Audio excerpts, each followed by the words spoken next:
हे दोस्तों नमस्कार। एक बार फिर से स्वागत है आपके अपने यूट्यूब चैनल देव जी के ट्रिक्स में। तो दोस्तों हमारे चैनल पर देख सकते हैं कि आपकी हिंदी की क्लास हमेशा चलती है रात 8:50 में, और जो भी आपके एग्ज़ाम होते हैं उसके लिए स्पेशल क्लासें भी आपकी दी जाती हैं। तो चलिए फिर स्टार्ट करते हैं। आपके सामने यहाँ पर क्वेश्चन आ गया है और आपसे कह रहा है कि यह लावा किस प्रकार के व्यंजन हैं। चलिए भाई फटाफट जवाब देना है कि जो आपकी या लावा हैं वो आपके जो व्यंजन हैं वो आपके कैसे हैं।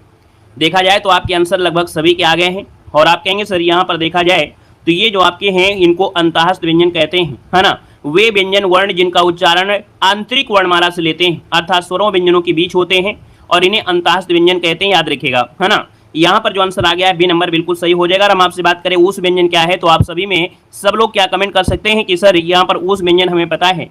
आप कहेंगे सर उस व्यंजन जो आपके होते हैं वो आपके सा, है ना, सा, और एक आपका यहाँ पर देखा जाए तो सा और साथ में यहाँ पर हा होता है, इसे उस व्यंजन यहाँ पर कहा जाता है। अगर हम बात करें स्पर्श व्यंजन का है तो आप कहेंगे सर का से लेके आपके माँ तक होते हैं, इनको स्पर्श कहते हैं। और अयोग विवाह जो कि आपके एग्जाम के लिए बिल्कुल रामबाण है, याद रखिए, जो आपका अंक और आहा होता है इनको अयोग विवाह कहते हैं। बिल्कुल रट लीजिएगा अयोग विवाह वाला ये पॉइंट, ठीक है, क्लियर है। आगे बढ़िएगा। क्वेश्चन आपसे कह रहा है कि सर यहाँ पर दिया है प्रश्नों में से किस वाक्य में गुणवाचक विशेषण का प्रयोग क्रिया विशेषण के रूप में हुआ है। अर्थात यहाँ पर देखा जाए तो एक गुणवाचक विशेषण है और इसका जो प्रयोग किया गया है वो क्रिया विशेषण के रूप में किया गया है। क्वेश्चन नंबर दूसरे में थोड़ा फोकस करिए। कह रहा है तुम अचानक कैसे आ गए। फिर दिया है बहुत धीरे धीरे काम करते हो। धोबी कपड़ा साफ होता है, धोबी कपड़ा साफ धोता है। यथासंभव प्रयास करना होगा। बड़ा लॉजिक वाला क्वेश्चन है, थोड़ा सा आपको सोच समझ के जवाब देना है क्योंकि दिया है गुणवाचक दिया है और गुणवाचक दिया है तो आप कहेंगे सर जो हमने रट्टा मारा था दिमाग में वो बिल्कुल स्किप कर दीजिए कि जो धीरे धीरे है वो क्रिया विशेषण है, ये बिल्कुल पता है, लेकिन आपसे कह रहा है गुणवाचक। और गुणवाचक मतलब होता है उसकी क्वालिटी, और क्वालिटी क्या है कि जो कपड़ा है वो साफ है। कपड़ा क्या है, साफ है, तो कपड़ा साफ होना क्या है, ये गुण है। तो आप कहेंगे सर यहाँ पर कपड़ा धोता है, साफ धोता है, ये क्रिया विशेषण में जाएगा। उम्मीद है अब आप लोग समझ गए होंगे कि गुणवाचक के हिसाब से आंसर आपको लेकर आना था। क्लियर है। अच्छा लगा कुछ सीखने में तो जरूर बताइएगा। अगला देखो दिया गया और आपसे कह रहा है कि निम्नलिखित प्रश्नों में से किस वाक्य में गुणवाचक विशेषण का प्रयोग क्रिया विशेषण के रूप में हुआ है। एक हमने बताया है और अब आपकी बारी है ना। दूसरे क्वेश्चन का जवाब आप लोग बताइएगा। चलिए जल्दी से बताइए। कह रहा कदाचित तुम सही कह रहे थे। लता बहुत मधुर गाती है।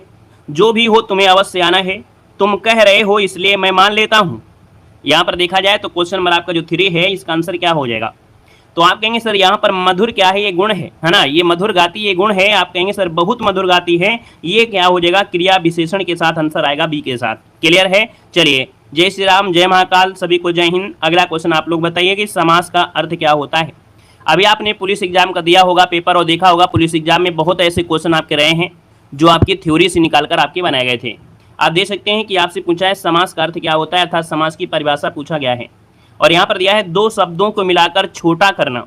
फिर दिया है शब्दों में से संधि करना, विभक्ति हटाकर शब्द को संक्षिप्त सुंदर बनाना, निरर्थक वर्णों को मिलाकर नया शब्द बनाना। हर एक ऑप्शन ऐसा रखा गया है कि अगर आपने अच्छे से नहीं पढ़ा है तो 100% इसमें से आप लोग गलती कर देंगे। लेकिन इसका राइट आंसर होगा क्या, तो आपको हमने बताया है कि भैया समास का अर्थ होता क्या है। समास का अर्थ क्या होता है, दो या दो से अधिक शब्दों को मिलाकर एक नया सार्थक शब्द बनता है, एक नया सार्थक शब्द बनता है। तो आप कहेंगे सर यहाँ पर देखा जाए तो इसका आंसर क्या हो जाएगा, दो शब्दों को मिलाकर छोटा करना। ये आपका आंसर हो गया कौन, ए नंबर आपका राइट हो जाएगा, याद रखिएगा, ठीक है, क्योंकि दो शब्दों को मिला रहे हैं तभी तो ये समास बनता है। यहाँ पर समास विग्रह नहीं कह रहा है, आप आंसर लगाएंगे ए के साथ बनेगा, याद रखिएगा। अच्छा क्वेश्चन है, लाजवाब क्वेश्चन दिया गया था। अगला क्वेश्चन दिया गया है समास के कितने भेद होते हैं। हर एक क्वेश्चन जो आपका है वो हर एक क्वेश्चन बिल्कुल दमदार आपका है। जो भी किताब होती थी छाप लेते थे, लेकिन यहाँ पर जो आपकी मॉडल पेपर लाए गए हैं वो आप लोगों के तैयारी को चार चांद लगाने के लिए कि आप लोग कंफ्यूज ना हो, है ना। आप लोगों को इस प्रकार से हम मजबूत कर देंगे कि एग्जाम में आप लोगों को कंफ्यूज नहीं होना है। देखो ये समास के कितने भेद होते हैं। आप कहेंगे समास के तो सर जी हमने 6 भेद पढ़े हैं। वैसे तो 4 भेद हुआ करते थे, लेकिन यहाँ पर आंसर क्या हो जाएगा, बी नंबर 6 भेद आपके हो जाएंगे, जो कि आप लोग जानते हैं। तत्पुरुष समास, कर्मधारय समास, अव्ययी भाव, द्विगु, द्वंद्व और आपका बहुवरी। अगला क्वेश्चन बताएगा कि व्यग्र का पर्यायवाची इनमें से होता क्या है। चलिए दिया गया है व्यग्र का पर्यायवाची दिया गया है, व्यग्र का पर्यायवाची पूछा गया है। तो यहाँ पर होता है इसका पर्यायवाची अधीर होता है, नोट कर लीजिएगा, अधीर आपका बनता है। आपका जो आंसर बनेगा वो राइट हो जाएगा सी नंबर। इसका मतलब अधीर मतलब ये होता है जिसे बोलते हैं ना असीध, क्या बोलते हैं, अधीर हो गया। अशांत व्यक्ति जो होता है ना, बोलते हैं अशांत व्यक्ति। कैसा है, अशांत व्यक्ति, अशांत हो गया। या आतुर जिसे कहते हैं, विकल कहते हैं, उसे कहते हैं। ऑप्शन नंबर आपका सी जाएगा। अगला क्वेश्चन यहाँ पर दिया गया है, अनार का पर्यायवाची आपको बताना है। अनार का पर्यायवाची क्या बनता है। क्वेश्चन नंबर आपका 7 है और बिल्कुल लाजवाब दिया गया है। आप बताइएगा कि अनार का जो पर्यायवाची बनेगा वो इनमें से राइट क्या हो सकता है। चलिए, अनार को हम लोग क्या बोलते हैं, तो आप कहेंगे सर अनार के दाने लाल लाल, ये हो जाएगा।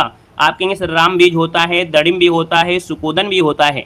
मतलब राइट आंसर जाएगा किसके साथ, तो आपका डी नंबर आ रहा है। तो बिल्कुल सही जवाब यहाँ पर बन रहा है। क्लियर है। यहाँ पर आगे बढ़िए, क्वेश्चन आपसे अगला पूछा गया और आपसे कह रहा है कि ग्रहण का विलोम क्या होता है। ग्रहण का विलोम क्या होता है।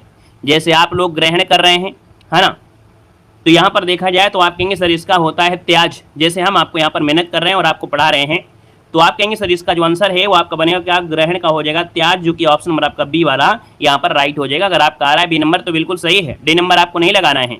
यहाँ पर आंसर आपका बी हो जाएगा। और अगला क्वेश्चन यहाँ पर दिया गया और आपसे कह रहा है कि घटक का विलोम शब्द इनमें से क्या होता है। चलिए, बहुत अच्छे बताना है कि आपका आंसर क्या है। Very good. दिया है घटक का विलोम क्या होता है। घटक, तो घटक का क्या हो जाएगा, यहाँ पर देखा जाए एकत्व नहीं होगा, यहाँ पर हो जाएगा अनेकत्व बनेगा। अच्छा क्वेश्चन है, नोट करिएगा कि भैया घटक का विलोम जो होता है वो अनेकत्व होता है। ठीक है, यहाँ पर आंसर नंबर आपका ए बनेगा। समुदाय नहीं कह सकते हैं, यहाँ पर याद रखिए इसका विलोम पूछा है तो इसलिए अनेक की बात होगा। घटक में बोलते हैं ना, घटक अर्थात ये चीजों से या कई चीजों को मिलाकर यहाँ पर बनाया गया है, ये घटक हो गया।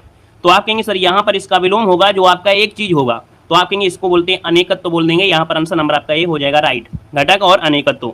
अगला देखो दिया गया है कि चिरंतन का विलोम क्या है, और ये भी क्वेश्चन आपका बिल्कुल लाजवाब है।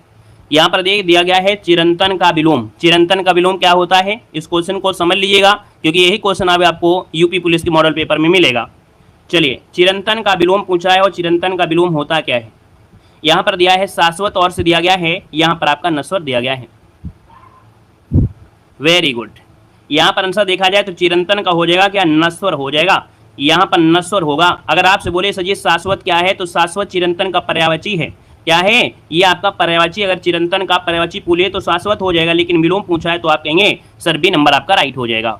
अगला क्वेश्चन यहाँ पर दिया गया और आपसे कह रहा है कि आदि से अंत तक के लिए क्या कहते हैं। आदि से अंत तक के लिए, तो आप कहेंगे आदि से अंत तक के लिए होता है अधोपांत होता है। मतलब राइट आंसर आपका जाएगा क्या, ए नंबर इसका राइट हो जाएगा। क्लियर है, वेरी गुड। अगला क्वेश्चन यहाँ पर दिया गया और आपसे कह रहा है जिसकी कोई इच्छा अर्थात स्पृहा ना हो, अर्थात चाह ना हो। तो जिसकी कोई इच्छा ना हो अर्थात कोई चाह ना हो, तो आप कहेंगे सर यहाँ पर देखा जाए इसे बोलते हैं निस्पृहा। ऑप्शन नंबर आपका सी यहाँ पर राइट हो जाएगा, याद रखिएगा। ठीक है, अगला क्वेश्चन आपसे दिया गया और आपसे कह रहा है कि सौभाग्य का तद्भव क्या होता है। सौभाग्य का तद्भव पूछा गया है, तो आप कहेंगे सौभाग्य जो दिया है वो तत्सम है, इसका तद्भव बनता है सुहाग। क्या बोलते हैं, सुहाग बोलते हैं। तो ऑप्शन नंबर आपका जाएगा किसके साथ है, बी नंबर जिसका आ रहा है बिल्कुल राइट हो जाएगा। जय हिंद भैया, जय हिंद। अगला क्वेश्चन आपसे कह रहा है और आपसे दिया है सही वर्तनी बताना है। चलिए, आपने जय हिंद लिखा है, हमने आपको स्वीकार कर लिया है, लेकिन आप अब नए नहीं रहे हैं क्योंकि आपने हमारी करंट अफेयर की क्लास में आए थे। और अगर आप एक बार हमारी क्लास में आते हैं तो और आपने कुछ ऐसे जय हिंद वगैरह कुछ लिख दिया तो हम तुरंत समझ जाते हैं, है ना। आप करंट अफेयर की क्लास में आए थे, हम पहचान लिए हैं, आपका जय हिंद भी एक्सेप्ट कर लिए हैं। देखो दिया है शुद्ध वर्तनी आपसे बताना है 14 नंबर में। तो आप कहेंगे शुद्ध वर्तनी होता है सुसुप्त। क्या होता है, सुसुप्त होता है। आप कहेंगे सर यहाँ पर आंसर सही लिखा है कौन, ये नंबर आपका गलत है। ये आंसर आपका जाएगा कौन, ऑप्शन आपका सुसुप्ति बनेगा, ऑप्शन डी वाला राइट हो जाएगा। क्लियर है। अगला क्वेश्चन आपको बताना है, आपसे दिया गया है कि यामा के रचयिता जो आपके हैं इनमें से कौन है। चलिए, यामा के रचयिता पूछा गया है और यामा के रचयिता हैं कौन। तो आप कहेंगे सर यामा के रचयिता यहाँ पर देखा जाए तो आपकी महादेवी वर्मा हो जाएंगी, ऑप्शन नंबर आपका सी हो जाएगा। बाकी अगर आपसे पूछे सर जी कोई 3 रचनाएं इनकी बता दीजिए, तो आप लोग भी 3 रचनाएं आप बताइएगा। 3 रचनाएं इनमें से कौन सी हो सकती हैं इनकी 3 रचनाएं। तो आप कहेंगे सर बहुत रचनाएं होती हैं, बाकी देखा जाए तो एग्जाम में पूछा जाता है निहार, है ना। क्या बोलते हैं, निहार हो गया, यहाँ पर निर्जा हो गया, है ना, और आपका रश्मि हो गया। तो आप कहेंगे सर यहाँ पर देखा जाए तो इनको एक पुरस्कार भी मिला था, है ना। कौन सा पुरस्कार, तो आप कहेंगे 1982 में साहित्य का सर्वोच्च ज्ञानपीठ पुरस्कार भी इनको दिया जा चुका है, याद रखिएगा। तो आंसर नंबर जाएगा आपके सी के साथ। अगला क्वेश्चन आपसे कह रहा है कि निम्नलिखित में से किस शब्द में यण संधि है। क्या 1 सेकंड में इसका जवाब आप लोग दे सकते हैं। चलिए, अतीत के चलचित्र, वेरी गुड। यहाँ पर दिया है यण संधि। हमने बताया था जब भी कभी आपको आधा अक्षर दिख जाए और उसमें से वो भी आधा अक्षर कौन हो, या हो, और क्या हो आपका वाह हो, इसमें कोई अगर आधा अक्षर लगा है तो आप कहेंगे सर यहाँ पर लगा है सी नंबर अत्याचार, बनेगा अति धनाचार, अत्याचार, तो आप कहेंगे यही हो जाएगा कौन, आपका यण संधि बनेगा। अगला क्वेश्चन यहाँ पर दिया गया है सत्यार्थी का संधि विच्छेद बताना है। सत्यार्थी शब्द का संधि विच्छेद है तो एक शब्द निकलेगा सत्य, क्या निकलेगा, सत्य निकलेगा। इस बात को समझते चलिए, जो हम आपको बताने का प्रयास किया करते हैं कि हम निकाल के आ रहे हैं, इसमें एक सत्य शब्द निकलेगा और सत्य जो निकलेगा वो किसके साथ जाएगा। चलिए 17 नंबर में सत्य धन अर्थी बनेगा। अगर हम आपसे बोले संधि कौन सी है तो क्या आप लोग जवाब दे सकते हैं कौन सी संधि है, सत्य धन अर्थी, आंसर आपका बी हो जाएगा। लेकिन संधि क्या है इसको आप लोग बताएंगे। चलिए कौन सा आंसर बनेगा जल्दी से बताइए। हमने कहा बस मात्रा आपको देखना है, मात्रा क्या है, यहाँ पर बड़ा की मात्रा है, या में कौन सी मात्रा है, बड़ा आ है, और बड़ा अगर आया है तो कैसे आया होगा, छोटा आ प्लस छोटा आ से ही आया होगा। तो आप कहेंगे जब छोटा आ आया है, बड़ा आ होता है दीर्घ में, किसमें होता है, दीर्घ में। हमने देखा क्या है, ये जो बीच में मात्रा होती है, यहाँ पर जो मात्रा लगी होती है वही संधि का आंसर होता है, याद रखिएगा। अगर ए की मात्रा यहाँ पर लग जाए या ओ की मात्रा लग जाए तो गुण संधि होती है, वहीं पर अगर ए की मात्रा हो जाए है ना, ओ की मात्रा हो जाए तो फिर वो वृद्धि हो जाती है, ठीक है ना, ये पहचान होती है। अगला क्वेश्चन दिया गया है युधिष्ठिर में समास क्या है, युधिष्ठिर में समास क्या है, तो आपका आंसर देना है। तो ऐसे कहेंगे सर युधिष्ठिर में देखा जाए तो अलग तत्पुरुष समास होता है, क्या होता है, अलुक तत्पुरुष समास होता है। अब ऐसी स्थिति में देखा जाए तो आपका आंसर क्या बन सकता है। चलिए ऐसी स्थिति में हम लोग क्या बोलेंगे, इसका आंसर दीजिएगा। डी नंबर बोल देंगे या आपको बी नंबर बोलेंगे, डी या बी दोनों में आंसर देना है। मान लो अगर अलुक तत्पुरुष नहीं दिया होता है तो फिर ऐसी स्थिति में, क्योंकि भैया बोलते हैं ना विभक्ति का लोप न हो, हमारी बात को समझिएगा, यहाँ से कॉन्सेप्ट निकलेगा और आपको लगेगा कि नहीं वाकई में आज हमने कुछ सीख लिया। दिया है भैया अलुक तत्पुरुष समास होता क्या है, अलुक तत्पुरुष समास होता है जिसमें विभक्ति का लोप ना हो, विभक्ति का लोप ना हो, अर्थात उसमें विभक्ति नहीं होगी, और विभक्ति नहीं होगी तो तत्पुरुष समास हो ही नहीं सकता है, क्योंकि तत्पुरुष में 6 प्रकार के जो समास होते हैं उनको ऐड करते हैं। तो आप कहेंगे सर जब विभक्ति का प्रयोग नहीं होता है इसलिए इसको अलुक तत्पुरुष कहते हैं, तो हम यहाँ पर तत्पुरुष को हटा देंगे। तो इसका मतलब ये हुआ युधिष्ठिर उसको कहते हैं, एक विशेष शब्द ले आएंगे। विशेष मतलब हो गया कि युद्ध में जो स्थिर रहता है, युद्ध में जो स्थिर रहता है उसको युधिष्ठिर कहते हैं। तो आप कहेंगे सर इसका आंसर हम बी नंबर लगा देंगे, याद रखिएगा। क्लियर हो गया है। और यहाँ पर आगे बढ़ते हैं, क्वेश्चन आपसे अगला पूछा गया है और आपसे दिया गया है आजाद शत्रु में समास क्या है। आजाद शत्रु में समास दिया है, आपका आंसर में से है क्या।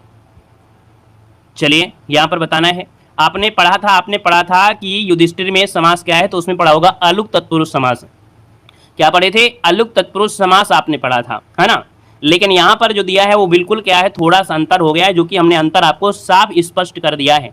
आप अलुक तत्पुरुष समास पढ़िएगा, अलुक तत्पुरुष होता क्या है, तो उसमें जब थ्योरी पढ़ेंगे तो उसमें लिखा होगा कि विभक्ति का लोप जहाँ नहीं होता है वो अलुक तत्पुरुष होता है। तो इसका मतलब है विभक्ति का लोप नहीं हुआ है, तो सीधी सीधी बात है कि हमको तत्पुरुष नहीं लगाना है। यहाँ पर अजात शत्रु दिया है, इसमें समास बताना है, आपका आंसर इनमें से क्या है। तो अजात शत्रु में क्या हो जाएगा, तो ये भी बनेगा बहुब्रीहि समास, बनेगा कि नहीं। यहाँ पर अगर इसका हम समास विग्रह करें तो आप कहेंगे सर जिसका कोई शत्रु पैदा ही ना हुआ हो, और जिसका कोई शत्रु पैदा ही ना हुआ हो उसी को कहते हैं बहुब्रीहि। ये स्पेशल आपका है, ऑप्शन नंबर आपका डी जाएगा। अगला क्वेश्चन दिया गया है कि अनंत का पर्यायवाची इनमें से क्या होता है। चलिए क्वेश्चन में अगर समय ज़्यादा लग जाता है तो दूसरे क्वेश्चन को थोड़ा सा हम क्या करेंगे, स्पीड में पढ़ाएंगे।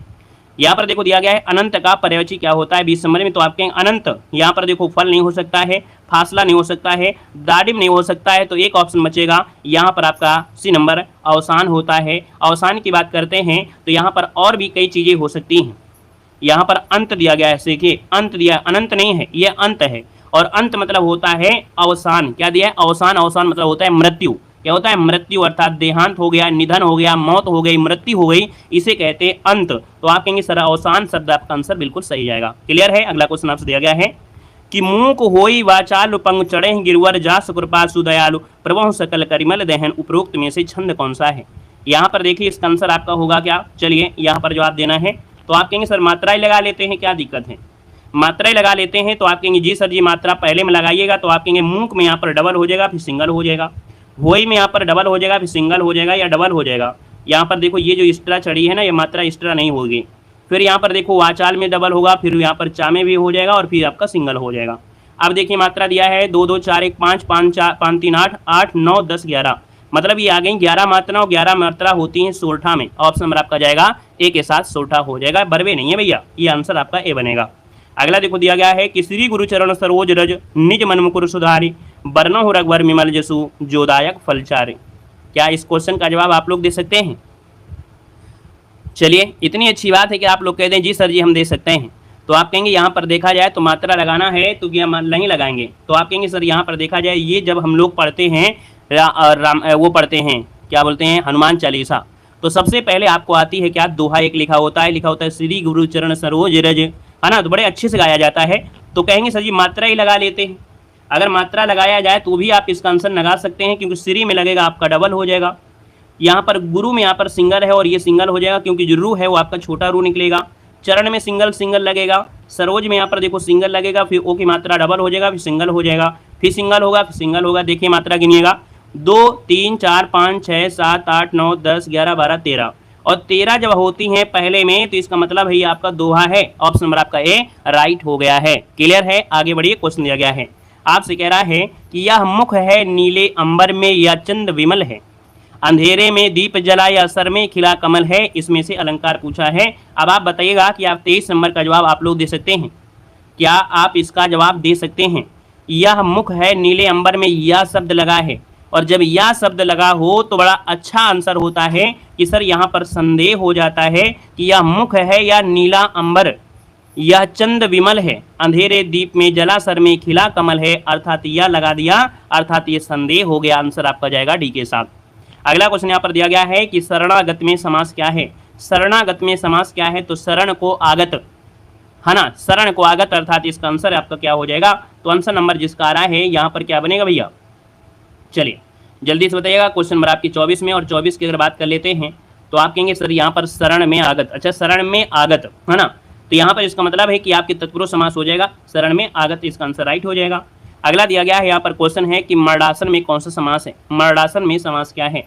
मरण को आसन हो, मरण को आसन हो, अर्थात जब व्यक्ति मतलब लग जाता है कि नहीं अब इनकी जान निकलने वाली है तो उनको मरणासन में सुला दिया जाता है, लिटा दिया जाता है, तो उसको बोलते हैं मरणासन, है ना। तो आप कहेंगे सर यहाँ भी तो क्या है, तत्पुरुष समास ही है ना। अगला क्वेश्चन यहाँ पर दिया गया और आपसे कह रहा है कि गंगा से उत्पन्न होने वाले को क्या कहते हैं।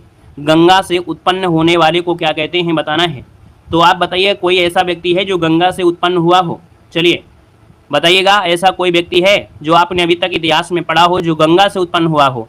तो आप कहेंगे जी सर जी यहाँ पर पढ़ा है, यहाँ पर क्या हो जाएगा, गंगा पुत्र कौन है। तो आप कहेंगे इसका आंसर ए हो जाएगा, गांगे कहा जाता है। क्या कहते हैं, गांगे कहते हैं, भीष्म पितामह गांगे हो जाएगा। तो आप कहेंगे सर इसका आंसर आपका ए नंबर राइट हो जाएगा, गांगे, है ना। अगला क्वेश्चन यहाँ पर दिया गया और आपसे करा है कि उन्मेष शब्द में किस उपसर्ग का प्रयोग हुआ है। अच्छा क्वेश्चन है, बताना है उन्मेष शब्द में किस उपसर्ग का प्रयोग हुआ है।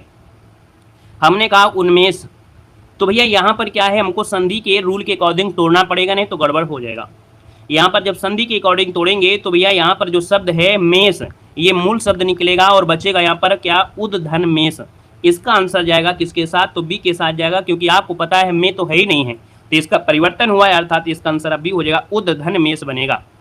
अगला क्वेश्चन दिया गया और आपसे कह रहा है जो प्रत्यय संज्ञा सर्वनाम या विशेषण से जुड़कर बनाया है उन प्रत्यय को क्या कहते हैं। नाक नहीं कटाना है आज की इस क्लास में, इस क्वेश्चन के लेकर नाक नहीं कटाना है, हमारी नाक मत कटाइएगा।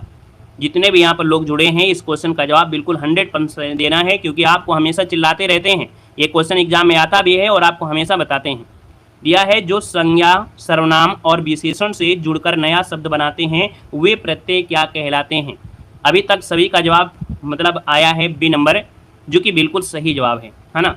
यहाँ पर देखिए तो आप कहेंगे सर इसका आंसर भी हो जाएगा, तद्धित प्रत्यय हो जाएगा। 2-4 लोग नाक कटा भी देंगे तो कोई दिक्कत नहीं है, क्योंकि आप लोगों में से बहुत ऐसे लोग हैं जो हमारी नाक को आपने बहुत ऊंचा भी कर दिया है। ये भी तो देखिए कि आप लोगों में से नाक कटाने वाले कम हैं, लेकिन नाक ऊंचा करने वाले बहुत हैं। तो 2-4 लोग अगर नए होंगे तो कट भी जाएंगे तो कोई दिक्कत नहीं है, इतने ऊँचे आप लोगों ने आसमान तक छुआ दिया है। तो आप कहेंगे सर इसका आंसर भी हो जाएगा। लेकिन अगर हम आपसे बोलें कि क्रिया के साथ अगर प्रत्यय लगता है तो होता है कृत्य, क्या होता है, कृत्य होता है। अगला क्वेश्चन यहाँ पर दिया गया और आपसे कह रहा है फणीश्वरनाथ रेणु से संबंध सही प्रदेश का नाम चुनना है। अर्थात जो आपके फणीश्वरनाथ रेणु थे ये कहाँ से थे ये बताना है।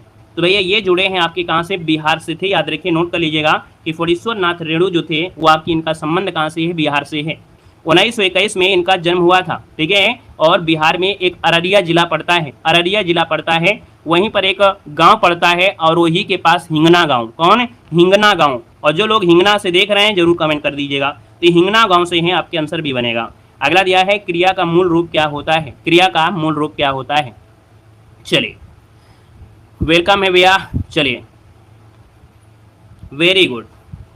देखो दिया है क्रिया का मूल रूप, और क्रिया का मूल रूप क्या होता है? धातु होता है। क्या होता है? धातु होता है। जैसे हमने कहा कि सर जी चल क्या है, तो आप कहेंगे चल क्या है? ये धातु है। अगर इसमें से हम ना प्रत्यय जोड़ दें तो आप कहेंगे सर ये चलना क्या हो गई? क्रिया हो गई। अगला क्वेश्चन यहाँ पर दिया गया और आपसे कह रहा है कि निम्नलिखित में से किस शब्द की वर्तनी सही दी गई है।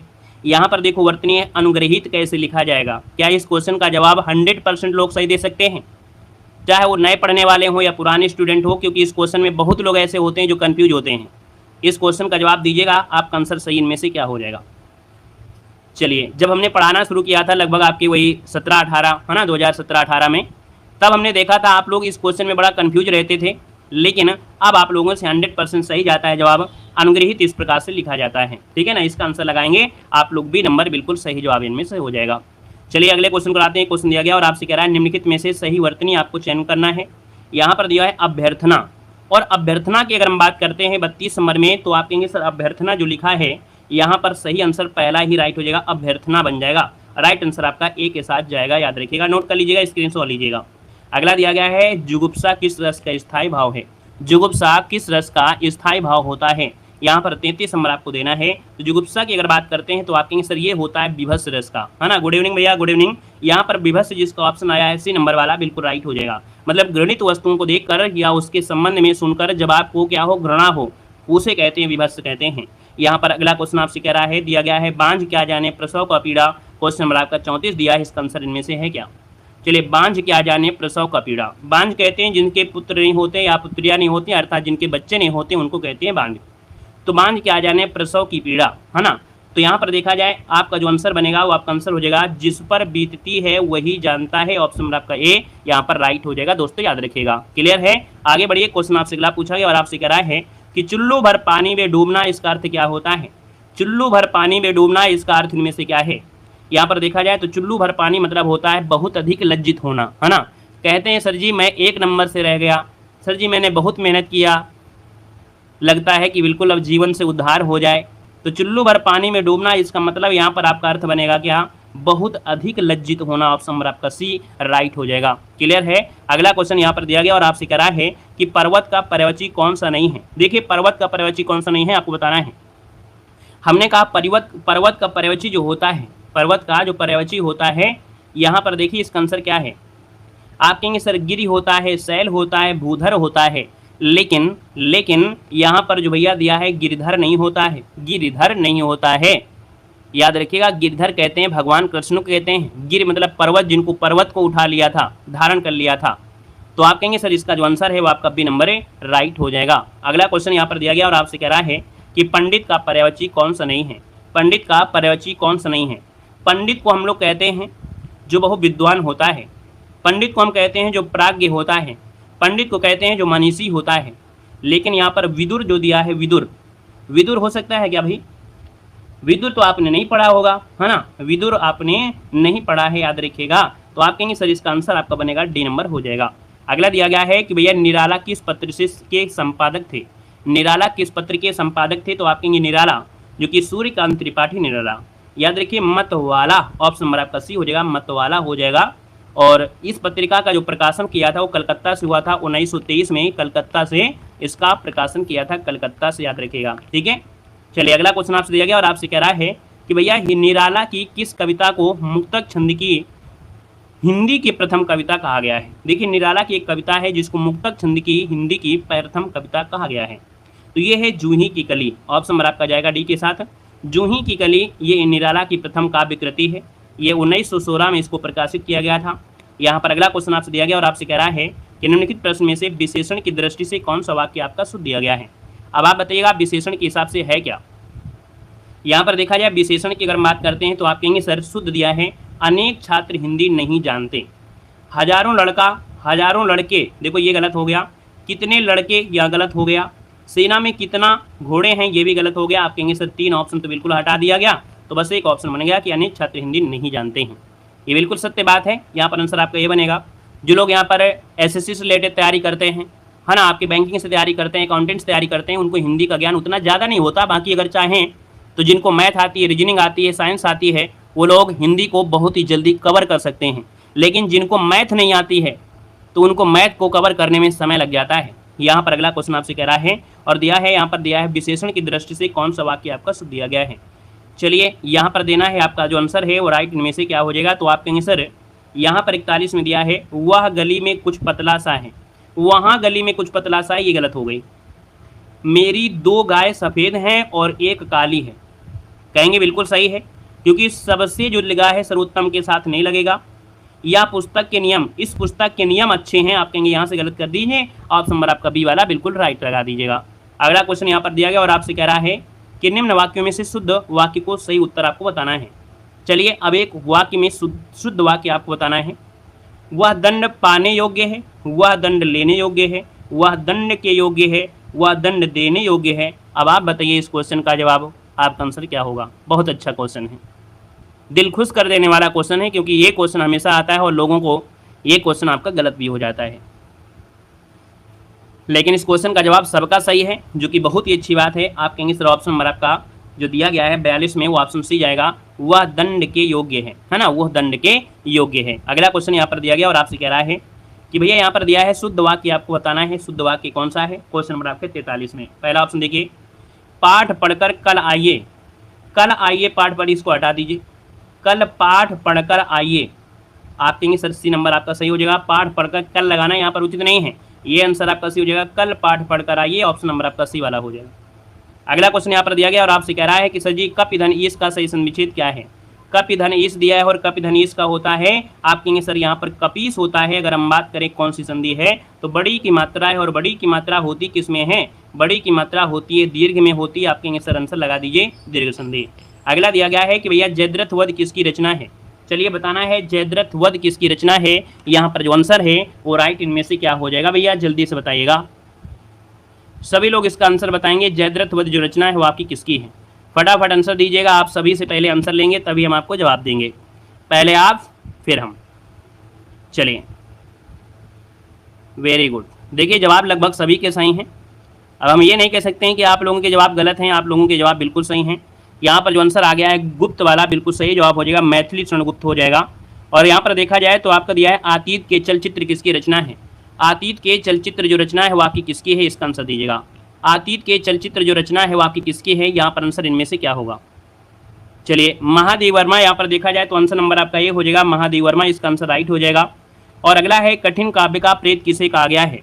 कठिन काव्य का जो प्रेत है वो किसको कहा गया है, इसका आंसर दीजिएगा।